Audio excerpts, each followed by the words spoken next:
Bom, galera, mais uma vez bom dia. Mais um videozinho aqui agora, a bordo dessa vez agora de um Onix 2014, muito inteiro, muito novo carro. Amigo Mário meu comprou esse carro e trouxe pra gente dar uma olhada. Ele tá com um barulho, pessoal, na correia dentada.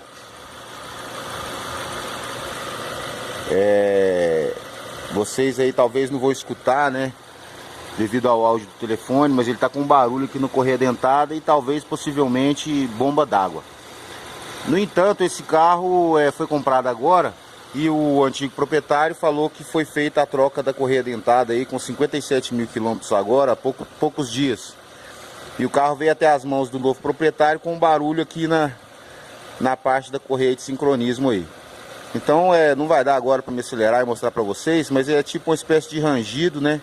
Como se tivesse muito apertada a correia, ou a bomba que realmente já começou a entrar num processo aí de fadiga devido a esse tensionamento. A gente tem que olhar, eu não sei o que é ainda, nós vamos verificar, né? Diga-se de passagem que essa bomba com 57 mil quilômetros é raro de acontecer dela via da pau, mas pode acontecer, né? Mas nós vamos dar uma verificada, nós vamos olhar direitinho o que está acontecendo. Depois eu passo para vocês que esses diagnósticos de barulho de correia dentada, pessoal, é muito importante verificar.